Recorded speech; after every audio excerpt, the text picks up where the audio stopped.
الذي جعلنا من الناسخين ورفعنا من علم العلماء الراشدين. أشهد أن لا إله إلا الله وحده لا شريك له وأشهد أن محمدا عبده ورسوله لا نبي بعده. اللهم صل وسلم على سيدنا محمد وعلى آله وصحبه أجمعين. يا أيها الناس اتقوا الله حق تقاته ولا تموتن إلا وأنتم مسلمون.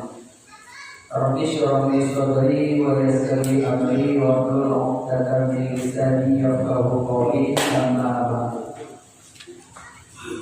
Bersyukur kita kepada Allah Subhanahu wa Ta'ala yang mana Allah pada maghrib yang mulia ini kita masih dipilih olehnya salah seorang yang berada pada tempat yang sangat-sangat mulia ini dalam rangka sama-sama kita berubudiyah kepadanya, melaksanakan sholat maghrib secara berjamaah. Kemudian Allah masih memilih kita salah seorang yang berada di salah satu taman-taman surga Allah yang ada di dunia, yang insya Allah asbab kita berada di majelis ilmu, maka kita akan mudah masuk surga nanti di akhirat. Amin. Karena di akhirat nanti tak boleh masuk surga kalau tak ada ilmu. Di atas pintu surga itu tertulis la yadkhulul jannah illa bi'ilmi. Tak boleh masuk surga kalau tak bawa ilmu. Maka ilmu apa? Ilmu yang dituntut oleh syariat itu 3. Ilmu tauhid, ilmu ma'rifat. Yang kedua, ilmu ibadah, ilmu syariat. Yang ketiga, ilmu tasawuf, ilmu jaga hati, ilmu jaga amal. Maka 3 ilmu tersebut adalah merupakan fardhu ain. Di saat Jibril datang bertanya kepada Rasulullah, ajarkan aku tentang iman. Maka Rasul menjelaskan. Sesudah menjelaskan oleh Rasul, maka Jibril berkata, sadaqta ya Rasulullah, benar. Para sahabat yang lain tercengang. Ini orang sesudah bertanya membenarkan. Maka di saat dia bertanya, Jibril bertanya kepada Rasulullah, ilmu ma'rifat, iman, kemudian ilmu ibadah yaitu Islam, ajarkan aku tentang Islam. Rasul mengajarkan tentang Islam, itu namanya ilmu syariat. Kemudian yang ketiga disebut dengan ilmu atau ilmu tasawuf. Ilmu tasawuf itu disebut dengan ilmu jaga hati. Jadi 3 ilmu tersebut maka disebut dengan fardhu. Insyaallah mudah-mudahan kita selalu diberikan istiqamah oleh Allah hingga kita yakhruju minad dunya, hingga kita keluar dari dunia ini. Selawat berikan salam tak pernah henti-hentinya kita limpah curahkan kepada junjungan alam Nabi besar Muhammad sallallahu alaihi wasallam, kepada para al dan sahabat-sahabat beliau sekalian, kepada para tabi'in, tabi'in, ulama mutaqaddimin, ulama mutaakhirin, sampai kepada ulama-ulama yang mu'tabar di sisi Allah Subhanahu wa Ta'ala. Yang mulia dan yang dimuliakan Allah, Imam Masjid Jabal Nur yang kita cintai. Yang mulia dan yang dimuliakan Allah, para guru-guru kami, orang tua kami yang istiqamah pada tempat yang sangat mulia ini. Takdim hormat kami kepada Ketua DKM Masjid beserta seluruh jajarannya. Istimewa penghormatan kami kepada seluruh para jamaah sidang majlis yang dipilih oleh Allah Subhanahu wa Ta'ala.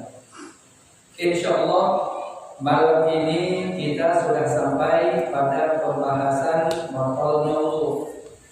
Sudah kita bahas selesai sunat-sunat wudu. Maka malam ini kita akan melanjutkan pembahasan maqal wudu.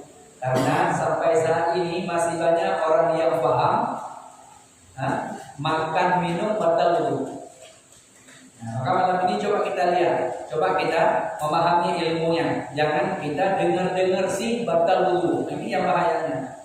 Ujungnya sesudah ambil wudu, makan minum, ambil wudu lagi. Ada keluar darah sedikit, ada juga ambil wudu lagi karena dianggap batal wudu. Maka coba kita lihat malam ini yang batal wudu berapa perkara di dalam mazhab Imam Syafi'i. Maka kami ambil sumbernya di dalam kitab Bidayatul Muqtadin pada halaman 25 pasal yang pertama dari yang sampai nanti dari mana sih sumbernya, di mana? Jadi perlu dipahami. Kami membahas malam ini di dalam kitab Bidayatul Muqtadin pada halaman 25 pasal yang pertama dari atas. Jadi tentang pembahasan masalah batal wudu di dalam mazhab Imam Asy-Syafi'i. Na'udzubillahi minasyaitonir rajim. Bismillahirrahmanirrahim.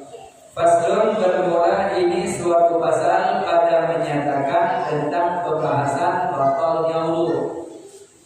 Jadi kalau sebut batal berarti wudunya sudah diambil, sudah ada wudu, maka jadi batal. Karena orang yang tak ada wudu maka tak batal. Batal sesudah ada wudu. Sesudah selesai daripada hadas kecil berarti sudah terafat, sudah terangkat, berarti kita sudah suci dari hadas kecil. Maka kembali kepada hadas kecil disebut dengan batalnya wudu. Nah, maka adapun bermula batalnya wudu di dalam mazhab Imam Syafi'i ada 5 perkara. Ada 5 asbab membatalkan wudu. Jadi ini pembahasan 5-nya dalam bahasa kitab diatafnya dengan au. Diataf dengan waw beda lagi faedahnya. Kalau diataf dengan au itu maknanya takhayul. Salah satu sahaja daripada 5 perkara itu, maka itu tetap batal. Salah satu sahaja tetap batal. Tapi kalau diatafnya dengan waw itu faedahnya mutlak jamak. Harus ada 5 dulu baru batal. Ini faedahnya. Kalau diatafnya dengan waw faedahnya mutlak jamak. Kalau diatafnya dengan au faedahnya takhayul. Salah satu sahaja ada tetap sudah batal wudu. Jadi ini ada pembahasan di dalam kitab. Kalau kita dapati diatafnya dengan au, ini maknanya takhayul. Kalau diatafnya dengan waw, ini faedahnya mutlak jamak. Jadi bedanya pembahasan yang pada malam yang mulia ini diatafnya dengan au, maknanya takhayul. Salah satu sahaja ada maka sudah batal hukumnya. Mana 5 perkara tersebut? Al-awwalu, yang pertama batalnya wudu keluar sesuatu daripada salah satu 2 jalan. Mana 2 jalan? Qubul dan dubur, atau dubur dan qubul. 2 jalan itu. Yang keluarnya kering ataupun basah, ghalib ataupun nazir. Makna ghalib pada kebiasaan. Yang keluar salah satu dari 2 jalan itu keluarnya air kecil, buang air kecil, buang air besar. Itu namanya ghalib pada kebiasaan. Malah kalau nggak keluar jadi masalah. Harus ada bawa ke peneng. Gara-gara kenapa? Nggak bisa belok. Jadi masalah rupanya. Jadi ini penting untuk dipahaminya. Keluar salah satu daripada 2 jalannya, basah ataupun kering, itu batal wudu. Ghalib ataupun nazir, itu ghalib namanya. Atau disebut dengan nazir. Makna nazir jarang kejadian. Siapa tahu yang keluarnya mutiara manusia. Batal juga wudunya. Yang keluar nanti batu aki keluar, tiba-tiba keluar batu aki. Tetap batal wudunya. Jangan nanti yang keluarnya kan batu aki, nggak batal wudu, tetap batal wudu. Itu disebut dengan nazir. Nazir kejadian. Makna nazir jarang sekali kejadian, tapi tetap batal wudu. Yang keluarnya adalah emas. Walau yang keluarnya emas tetap batal. Karena pada ghalibnya yang keluar adalah air kecil, buang air kecil, buang air besar. Itu ghalib. Angin keluar itu kering namanya, tetap juga batal. Tapi yang keluarnya yang keluarnya nazir tetap juga batal. Kecuali yang tidak batal wudu cuma 1. Walau yang keluarnya dari situ, apa yang tidak batal wudunya? Keluar mani dirinya. Aneh kan? Keluar mani dirinya itu tak batal wudu. Tapi kalau keluar mani orang lain itu batal wudu. Namanya ada keluar mani orang lain? Ada. Kalau nggak ada, nggak takdir dalam kitab. Ada keluar mani orang lain. Contoh bagaimana? Keluar mani orang lain, seorang perempuan yang didukung oleh suaminya malam, yang berhubungan suami istri malamnya. Maka sesudah dia mandi waktu subuhnya,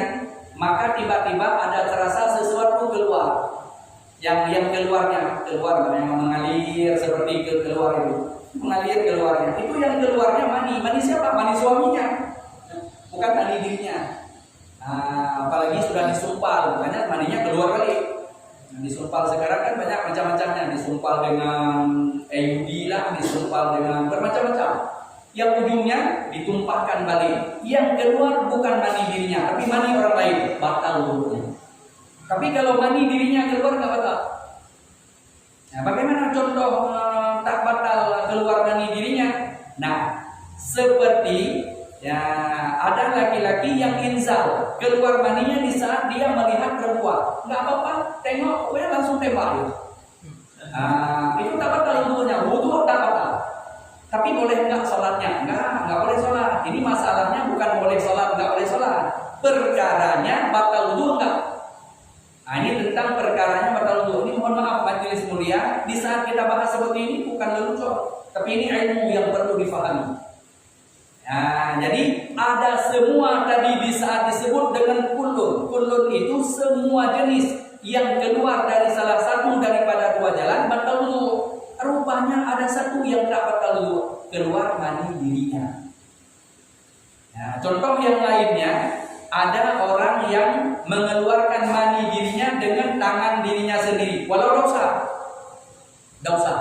Atau dikeluarkan mani dia dengan tangan istrinya, maka tak dosa, tapi pakai sarung tangan. Kan sekarang kan ada sarung tangan yang kayak bidang itu dan sarung tangan. Laki-laki yang pegang sarung tangannya farajul mani dia onani bahasa Indonesia. Dia keluarkan mani dirinya dengan tangannya, tapi pakai sarung tangannya. Nah, maka di saat itu inzal dia keluar mani dirinya, tapi tak bersentuhan tapak tangannya dengan zakarnya. Maka inzallah dia, wudunya tak batal. Ditanya dosa nggak dia? Dosa bab lain. Dosa itu jelas dosanya. Kenapa? Karena dia mengeluarkan mani dengan tangannya sendiri. Disebut dengan onani bahasa Indonesia. Bahasa kitab farajul mani iyani, mengeluarkan mani dengan tangannya sendiri.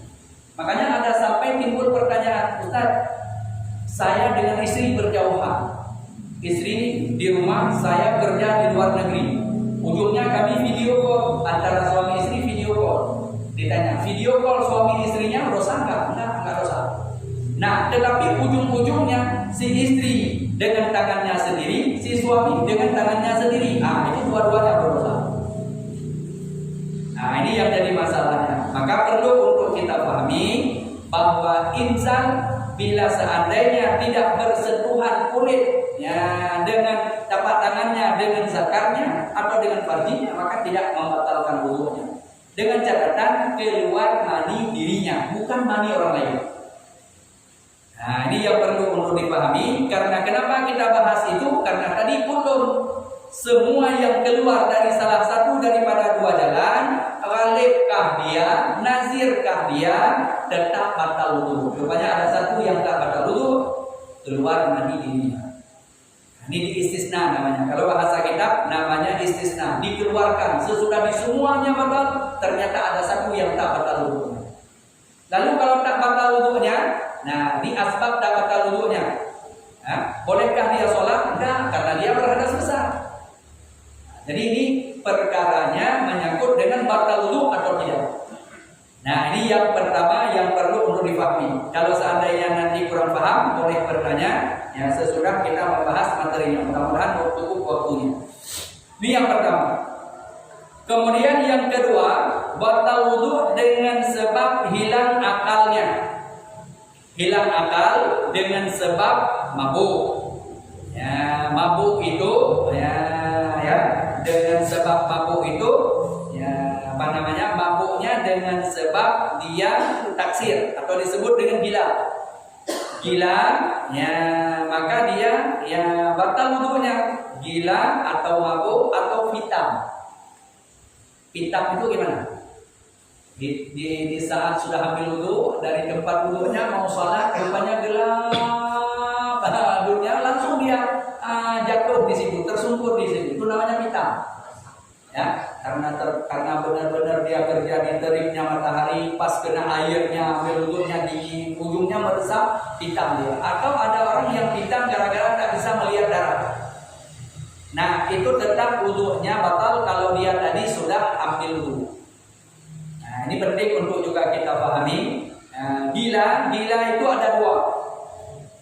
Gila taksir atau gila ghairu taksir. Gila taksir itu gila dicari. Ada paham gila dicari? Gimana gilanya gila dicari itu? Gila dicari itu ada asbab dia cari. Kenapa kamu gila? Gara-gara hisab lim odol. Gara-gara hisab lim kambing. Atau gara-gara hisab sabu-sabu. Gila dia, itu namanya gila taksir. Gila taksir atau bukan gila taksir tetap batal wudhunya. Kalau dia sudah wudhu, tiba-tiba gila dia. Maka sembuh dari gilanya, tetap dia wudhunya sudah batal. Ini yang kedua. Kemudian wasalisu yang ketiga, ini penting juga untuk kita pahami. Batal wudhunya tidur yang tiada tetap kedudukannya. Tidur sambil duduk. Tidur yang tetap kedudukannya maka tak batal wudhunya. Dengan catatan ada dua pendapat ulama. Kalau dia bersandar maka khilaf. Bersandar biasanya hari Jumat. Hari Jumat masuk masjid pakai AC, langsung ada yang tidurnya sampai keluar air-airnya. Kita yang di atas mimbar tengok semuanya ke bawah itu. Ada yang dia terjungkal ke belakang, itu sudah batal wudhunya. Jangan nanti diserang dibangunin oleh kawannya langsung sholat Jumat, nggak ada lagi wudhunya. Ambil wudhu. Karena duduknya tidak tetap, sudah ke samping, ditolak kepala di kawan. Ditolak kepala oleh kawannya. Itu kepala lagi ditolaknya. Udah ditolak oleh kawan sebelah sini, rupanya ke sebelah yang lain lagi. Ke sebelah yang lain, ditolak lagi ke sebelah yang lain lagi. Itu wudhunya sudah tidak ada lagi. Kenapa? Karena duduknya yang tidak tetap.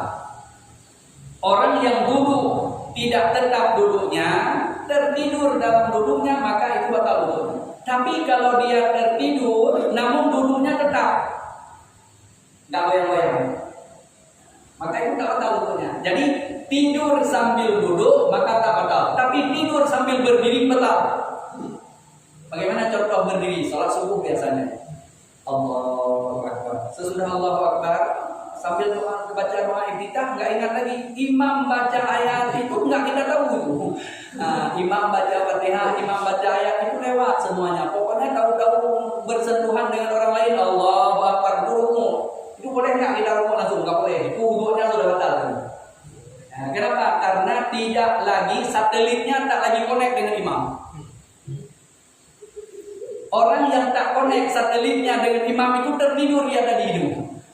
Tertidur sambil berdiri batal wudhu. Walau tak goyang-goyang, karena kalau goyang udah jatuh dia kan. Atau bersandar dekat dengan dinding bersandar. Ya, ini biasanya sholat tarawih yang 20 rakaat. Kita cari orang yang sholat tarawih 20 rakaat pasti dia cari dinding. Ujungnya bersandar. Supaya tertidur dia. Jadi sambil berdirinya itu batal wudhu.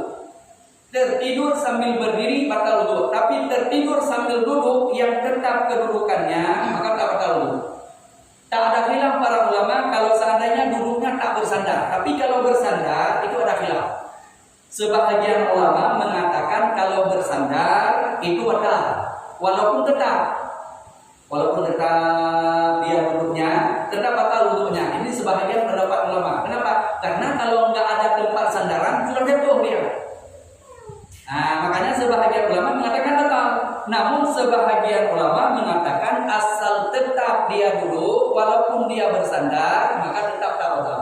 Jadi pada duduk bersandar ada dua pendapat ulama. Sebahagian ulama mengatakan batal, sebahagian ulama mengatakan tak batal.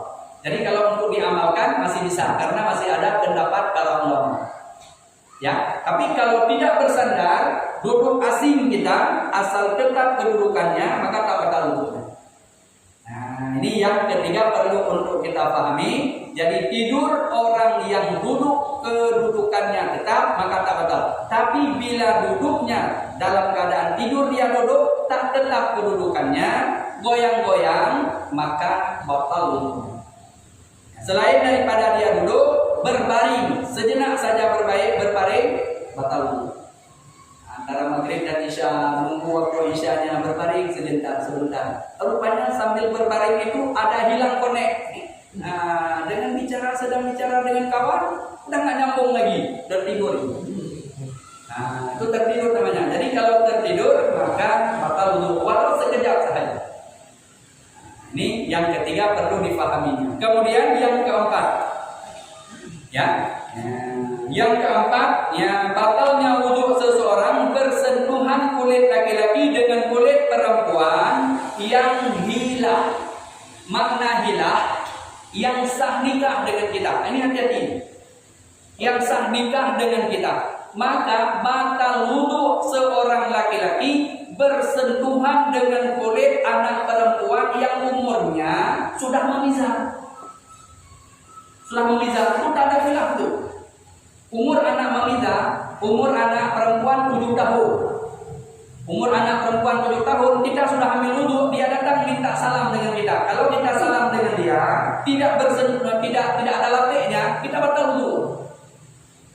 Karena hati-hati, tidak ada khilaf pun. Yang ada khilaf anak perempuan yang belum hilang, yang belum memisah. Itu yang ada khilafnya. Berarti anak perempuan umur 3 tahun, umur 4 tahun, belum memisah namanya. Kalaupun dia sholat belum sah. Itu yang ada khilaf para ulama. Tapi kalau anak perempuan yang sudah umur 7 tahun, berarti dia sudah memisah. Kalau sudah memisah, ambil wudunya sudah sah. Dan sholatnya pun sudah dapat pahala, walau pahalanya bukan untuk dirinya. Ini perlu untuk difahaminya ini. Ya, jadi bukan berarti kita tak mau salam dengan anak-anak kita di saat kita sudah menurutnya. Hati-hati. Dengan anak-anak didik, bukan anak kandung ya. Kalau anak kandung kita beda apa? Enggak masalah. Ini biasanya kan kalau ustaz, anak-anak di depan kita bukan di depan kita aja sebenarnya. Anak-anak itu tengok ustaz itu, tengok imam, tengok ustaz. Mereka berebutan untuk salamnya. Mereka tak paham. Maka kita yang harus paham. Batal wudu kita kalau bersentuhan dengan mereka yang sudah memisah, apalagi yang sudah dewasa. Bersentuhannya dengan tanpa berlapik. Kalau ada lapik nggak masalah, ada mengena, itu nggak masalah, nggak batal. Ini yang bersentuhannya dengan kulit tiada batal kalau seandainya bersentuhannya dengan rambut, kena rambutnya nggak batal, atau dengan giginya. Siapa tahu giginya panjang? Ya kan? Kena dengan gigi nggak batal. Yang batal kulit. Kalau bersentuhan kulitnya, kalau kena di gigi nggak batal. Kena di rambutnya nggak batal. Ya. Termasuk dengan istri kita.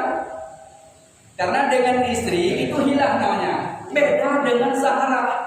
Tidak batal wudu dengan ibu mertua. Ibu mertua itu adalah namanya itu saharah.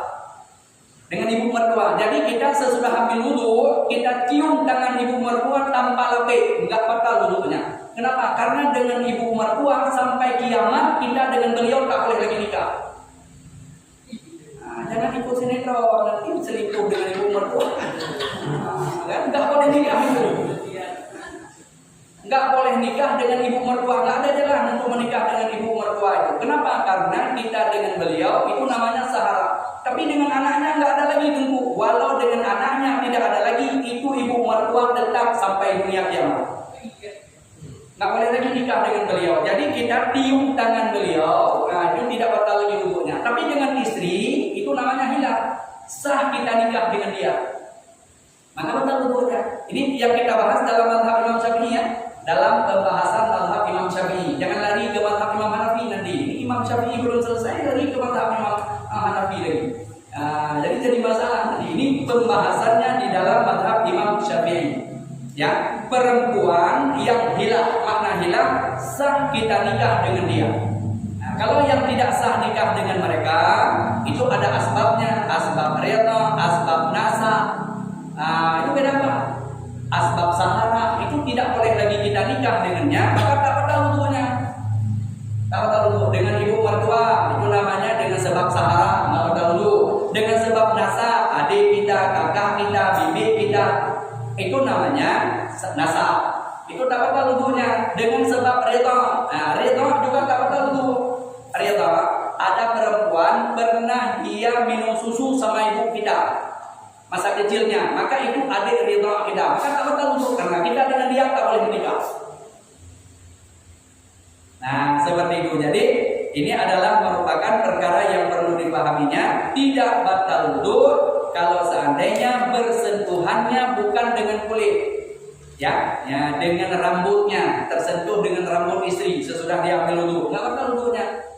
Tersentuh dengan kukunya, kukunya panjang, tersentuh dengan kita, nggak batal juga wudunya. Karena yang batal wudu dengan kulit, kuku tidak batal wudu, rambut tidak batal wudu, gigi tak batal wudu. Ada gigi, ya, gigi lampir, kena dengan kita nggak batal wudu ya. Nah, jadi perlu untuk dipahami yang batal wudunya bersentuhan kulitnya tanpa berlapis. Ya, dengan perempuan yang hilah, mana hilah sah nikah kita dengan dia.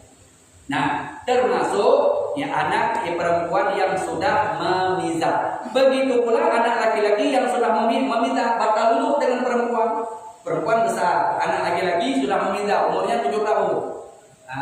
Dia salam dengan kita tanpa berlapis, tetap juga batal wudunya. Nah, dan tidak batal wudu dengan mayat. Nah, dengan mayat tidak batal wudu. Yang batalnya wudu orang yang masih hidup. Nah, ini penting untuk dipahaminya. Mayat tidak batal wudu karena ada paham tak boleh, ada yang larang. Ada ustaz juga ini yang larang, tak boleh seorang istri cium suaminya yang meninggal. Apa kata ustaznya? Tak boleh ciumnya. Nanti wudunya siapa yang ambil wudu lagi? Kami nggak mau. Ujungnya istrinya nangis istrinya terseduh-seduh. Nggak boleh saya cium terakhir suami saya. Nggak dibolehkan lagi sama ustaz karena kalau saya cium nanti batal wudu suami saya. Nggak batal wudu. Jenazah nggak lagi batal wudu. Yang batal wudu orang yang masih hidup. Yang sudah meninggal nggak lagi batal wudunya. Kalau istrinya mau cium, silahkan untuk cium. Yang nggak boleh cium mantannya. Ini ada yang meninggal, mau cium jika siapa memangnya mantan? Oh nggak boleh. Kalau dia masih istrinya boleh, nggak apa-apa. Ini penting buat kami. Kalau ada yang mantan ingin cium larang itu. Ya, langsung ini penting untuk dipahami ini. Jangan melarang, jangan kita larang seorang istri atau seorang suami yang mau cium terakhir istrinya yang sudah dimandikan, sudah dikafankan, cium terakhirnya apa masalah. Tapi yang masih terikat suami istri. Kalau yang tak terikat suami istri lagi seperti kita bahas tadi, mantan nggak boleh, apalagi orang lain. Itu tidak diperkenankan. Nah, ini adalah merupakan perkara yang membatal wudu yang keempat. Nah, kemudian yang terakhir, yang kelima, batal wudu yang kelima, bersentuhan telapak tangan dengan halqah zuburnya atau dengan kubulnya. Dengan telapak tangan, khususnya dengan telapak tangan. Kalau dengan belakang nggak batal. Walau punya anak kecil sekalipun, kita sudah ambil wudu, anak kita masih kecil, baru umur 2 tahun, nggak pakai celana, dia jalan-jalan di depan kita sudah ambil wudu. Kalau kita pegang seperti ini koneknya, kita pegang seperti ini batal wudu. Karena yang kenanya baru anak jari dan telapak tangan. Tapi kalau kita dengan belakangnya, dengan belakang kan? Ini kan belakang nih kan? Sana pakai celana, dengan belakangnya nggak batal wudunya. Karena kenapa? Yang batal wudunya bersentuhan telapak tangan atau perut segala anak jari, yaitu kepada halqah zubur dan ubul. Halqah zubur ini, halqah zuburnya kuncup pemotong buang air besar.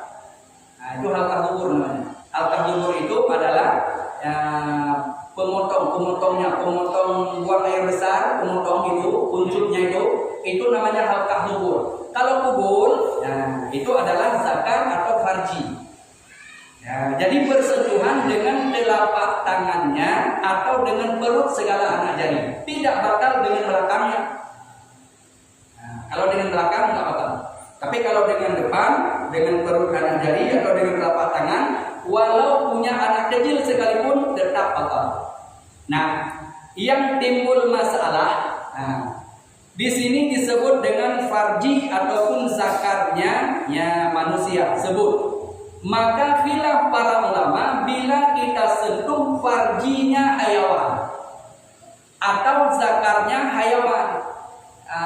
Di rumah kita ada pelihara hayawan misalnya. Ada kucing atau ada yang lainnya, sudah ambil wudu nggak ada kerjaan pegang telur kucing. Ya itu betul wudunya. Khilaf, tapi ada sebagian ulama mengatakan tak batal karena itu hayawan. Jadi menyangkut dengan masalah punya hewan itu khilaf. Tapi kalau menyangkut dengan zakarnya manusia atau farjinya manusia itu ijma. Sepakat para ulama semuanya batal bila bersentuhan dengan telapak tangan atau perut segala anak jari. Itu sepakat semuanya para ulama. Tapi kalau menyangkut dengan hewan, sesudah ambil wudu enggak ada kerjaan, yang pegang farjinya kambing.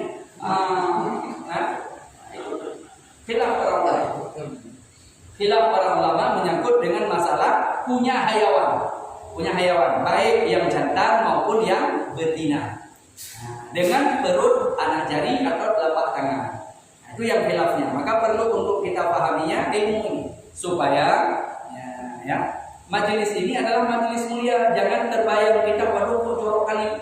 Ini ilmu yang kita bahas ini menyangkut dengan masalah ilmu. Ini majelis mulia, tetapi pembahasannya ilmu sedetil itu dibahas dalam syariat.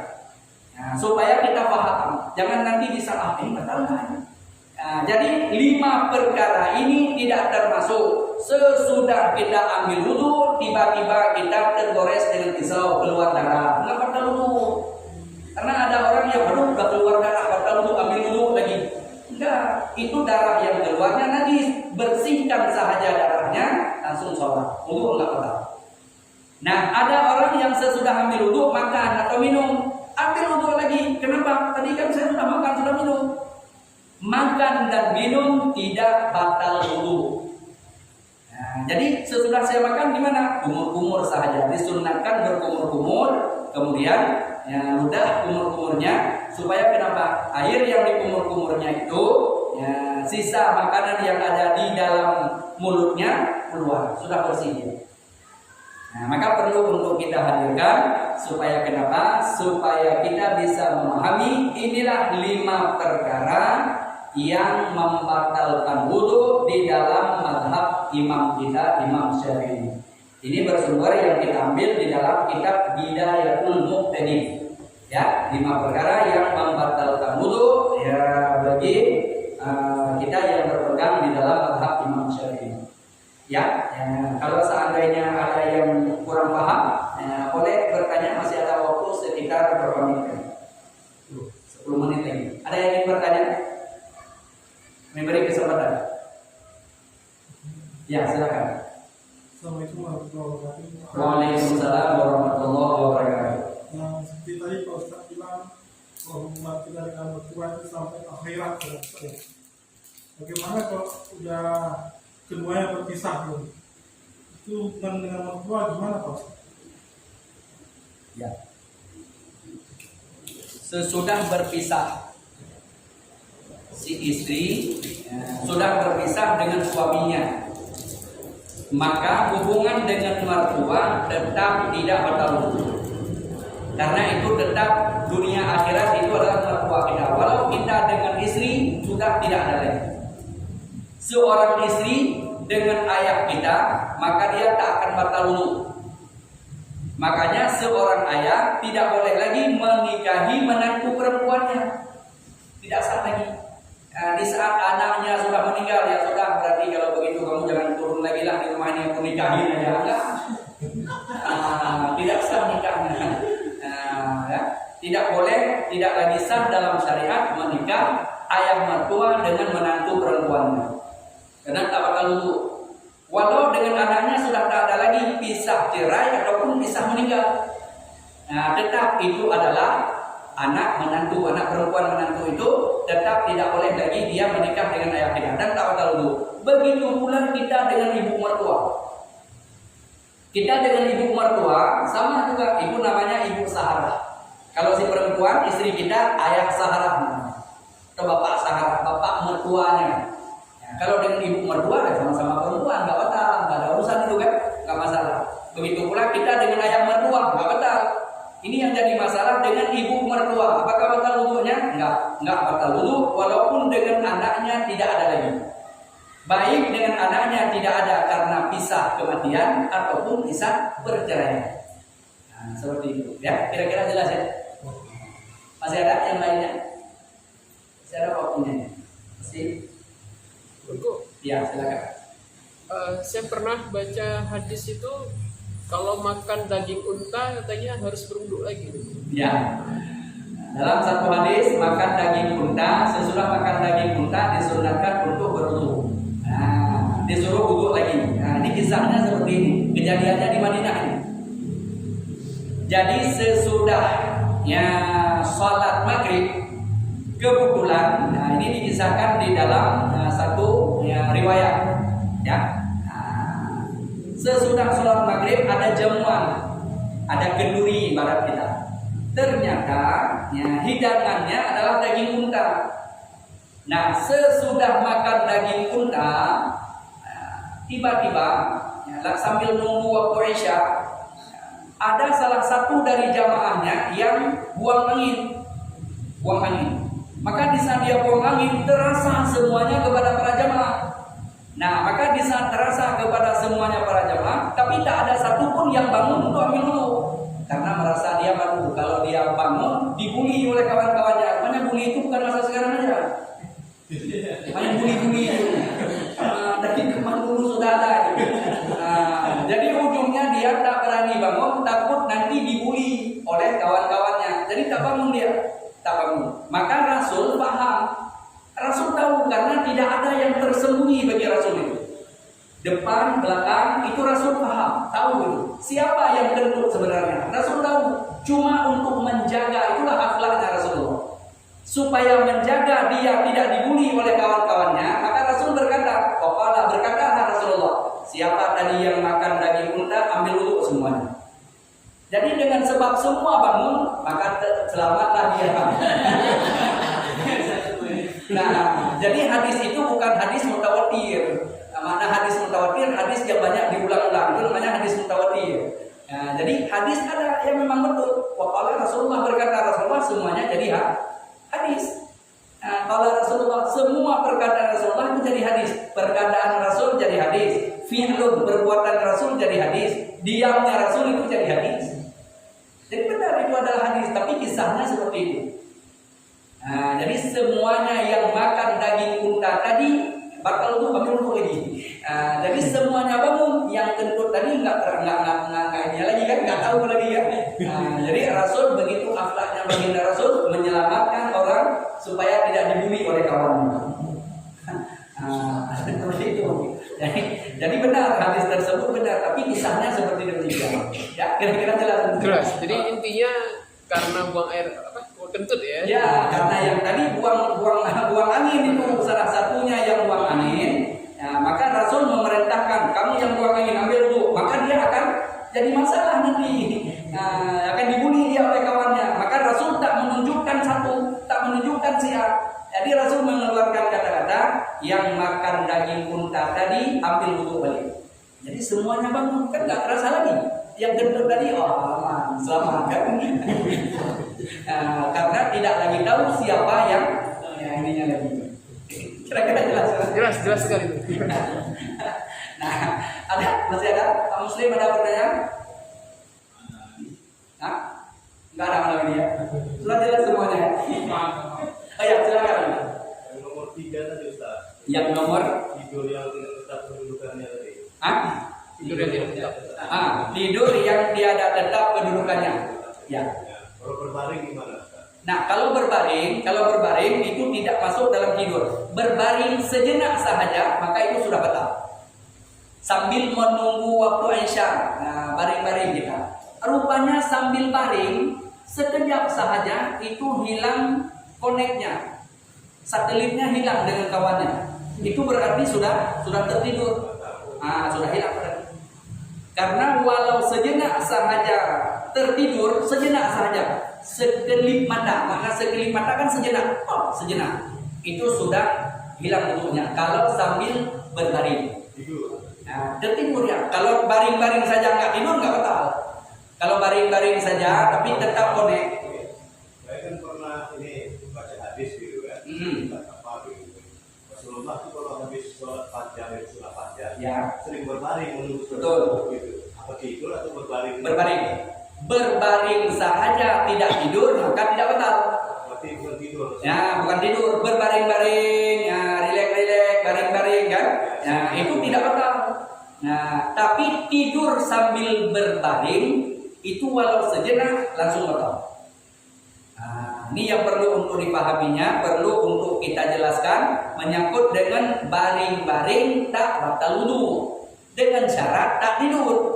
Nah, tapi kalau baring-baring tertidur walau sejenak maka itu batalnya wudu. Nah, ini yang perlu untuk dipahaminya, karena baring jangan baring-baring batal wudu. Enggak, baring-baring saja tak batal wudunya, asal jangan tidur. Nah, baring-baring sambil ngobrol-ngobrol, baring-baring sambil nunggu waktu Isya, itu enggak batal wudunya. Nah, tapi jangan hilang konek. Nanti yang baring-baring itu dengan ngomong-ngomong, yang satu capek ngomong, yang satu udah lewat wudunya. Ya kan? Nah, itu batal wudu. Yang lewat tadi, yang tidur tadi, walau sejenak sahaja. Nah, walau sekejap mata, itu tetap sudah disebut dengan tertidur. Sambil baring tertidur, maka apa? Kira-kira jelas ya? Ya, jelas insyaallah. Masih ada waktunya? Masih ya? Masih ada pertanyaannya? Udah paham semuanya? Ya, insyaallah malam ini kita selesai membahas yang membatalkan wudu, dan insyaallah nanti kalau Allah izinkan ke depan akan kita bahas haram bagi orang yang sudah batal wudu. Kalau kita sudah ambil wudu, wudunya batal, sesudah batal apa sih yang haram untuk kita kerjakan? Insyaallah nanti ke depan akan kita bahas kembali haram bagi orang yang sudah batal wudu dikerjakan. Apa sih yang haram? Apa saja yang haramnya? Maka insyaallah nanti ke depan akan kita bahas. Karena ada orang yang paham nggak tahu nggak boleh baca Al-Quran, boleh baca Al-Quran, tapi nggak boleh pegang. Itu nanti ke depan insyaallah kita akan bahas lagi. Wallahu a'lam bishawab wa ilaihi marji' wal ma'ab. Mari sama-sama kita mengajak kepada Allah dan angkat tangan kita memohon supaya mendapat keberkahan dalam kehidupan kita. A'udzubillahi minasyaitonir rajim. Bismillahirrahmanirrahim. Alhamdulillahi rabbil alamin, hamdan syakirin, hamdan na'imin, hamdan yuwaffi ni'amahu wa yukafi'u mazidah. Ya Rabbana lakal hamdu kama yanbaghi li jalali wajhikal karimi wa 'azimi sultanik. Allahumma shalli ala sayyidina Muhammadin salatan tunjina biha min jami'il ahwali wal afat wa taqdi lana biha jami'il hajat wa tutahhiruna biha min jami'is sayyi'at wa tarfa'una biha indaka a'la darajat wa tuballighuna biha aqsal ghayati min jami'il khairati fil hayati wa ba'dal mamati innaka 'ala kulli syai'in qadir. Allahumma ahdina bil iman wa abidna bil iman warzuqna bil iman wa adkhilna al jannata ma'al iman bi rahmatika ya arhamar rahimin. Allahumma thabbitna 'alal iman wa ihfadhna 'ala dinil Islam. Allahumma ahdina bi hayatil ulama wa amitna bi mauti syuhada wa kunna fi dhumratil awliya wa adkhilna al jannata ma'al anbiya'i 'alaihim assalam. Allahumma ighfir lana dhunubana wa dhunuba wa liwalidina wa limasyayikhina wa li jami'il mu'minina wal mu'minat wal muslimina wal muslimat al ahya'i minhum wa taqwa bi rahmatika ya arhamar rahimin. Allahumma ja'alna min ahli sunnati wal jamaah wa la taj'alna min ahli bid'ati wal dhalalah. Allahumma amnun 'alaina bi safa'il ma'rifah wa hab lana tasihal mu'amala fima bainana wa bainaka 'ala sunnati warzuqna sidqat tawakkul 'alaika wa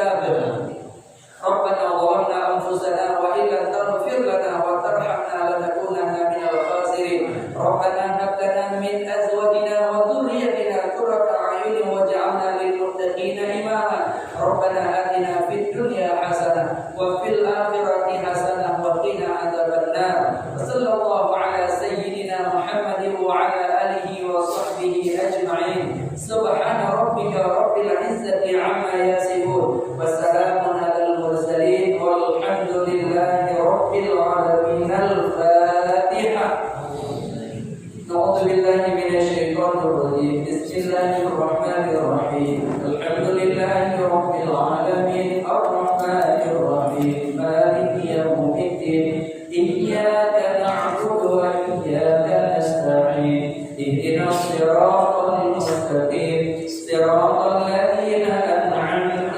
عليهم غير المغضوب عليهم ولا الضالين آمين. Alhamdulillah, terima kasih atas segala perhatian. Mohon maaf atas segala kekurangan dan kekeliruan. Wabillahi taufiq wal hidayah. Assalamualaikum warahmatullahi wabarakatuh.